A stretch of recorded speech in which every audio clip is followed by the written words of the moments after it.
Hello friends, welcome to Vaishali's home kitchen. કાલે 11 હતી તો મેં ફરાળી ઢોસા બનાવ્યા હતા, જેની રેસીપી હું તમારી સાથે શેર કરીશ. રેસીપી ગમે તો વિડીયોને લાઇક અને શેર કરવાનું ભૂલતા નહીં. ચેનલમાં નવા હોય તો ચેનલને સબસ્ક્રાઈબ કરી દેજો.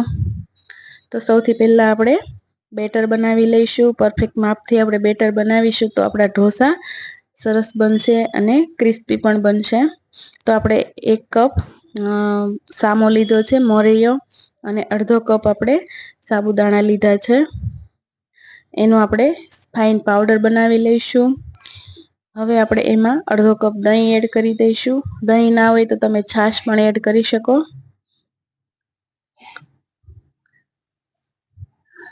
હવે આપણે ફરીથી એને પીસી લઈશું.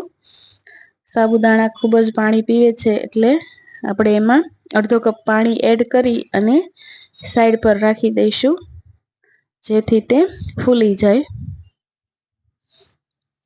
ત્યાં સુધીમાં આપણે એક ચટણી બનાવી લઈએ ફરાળી. એના માટે આપણે સિંગદાણાને પીસી લીધા છે.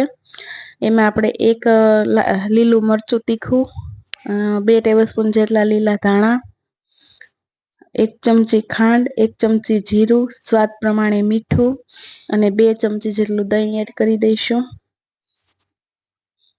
અને એકદમ ફાઇન પીસી લઈશું. આપણી ચટણી પણ રેડી થઈ ગઈ છે.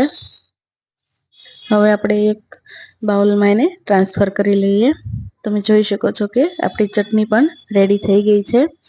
હવે આપણે મસાલો બનાવી લઈશું. એના માટે મેં 4 થી 5 બટાકાને બાફી અને આ રીતે મેશ કરી લીધા છે. હવે આપણે એક પેનમાં તેલ મૂકી દઈશું અને જીરાથી વઘાર કરીશું. લીમડાના પાન એડ કરી દઈશું. આદુ અને મરચાં એડ કરી દઈશું.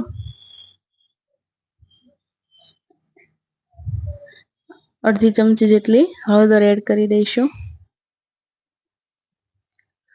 1 મિનિટ માટે સાતળી લઈશું. હવે આપણે મેશ કરેલા બટાકાને એડ કરી દઈશું.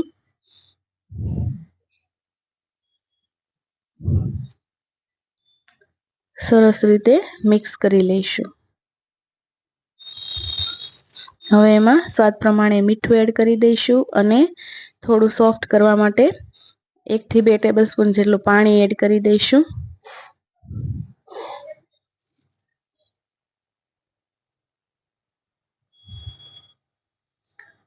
હવે આપણે એમાં લીલા ધાણા અને અડધા લીંબુનો રસ એડ કરી દઈશું અને બરાબર મિક્સ કરી લઈશું. આપણો મસાલો પણ રેડી થઈ ગયો છે. હવે આપણે બેટરને ફરીથી પીસી લઈશું, થોડું પાણી એડ કરી એકદમ ફાઇન પીસી લઈશું. તો જ આપણા ઢોસા પેપર પરફેક્ટ બનશે. આ રીતે આપણે એકદમ ફાઇન પીસી લઈશું. હવે આપણે એને એક બાઉલમાં ટ્રાન્સફર કરી લઈશું.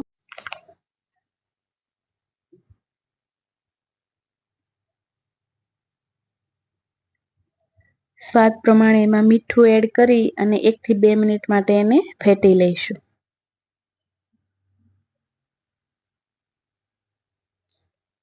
આપણું બેટર એકદમ રેડી છે. હવે આપણે તવાને ગરમ કરી લીધો છે. એમાં થોડું તેલ એડ કરી અને કપડાથી આ રીતે ફેલાવી દઈશું.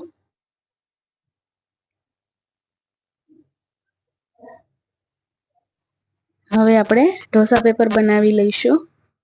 જે રીતે આપણે ચોખા અને અડદની દાળના ઢોસા પેપર બનાવીએ છીએ, એ જ રીતે આ ઢોસા પણ એકદમ સહેલી રીતે બની જાય છે અને એકદમ સરસ રીતે ઉથલી પણ જાય છે. હવે ઉપરથી આપણે થોડું તેલને સ્પ્રેડ કરી દઈશું. તમે અહીંયા ઘીનો ઉપયોગ પણ કરી શકો છો.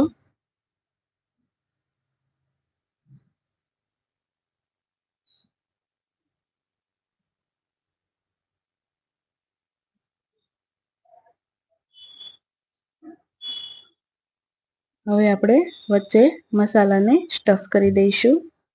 આ રીતે પહેલા ફેલાવી દઈશું અને પછી બંને સાઈડથી ફોલ્ડ કરી દઈશું.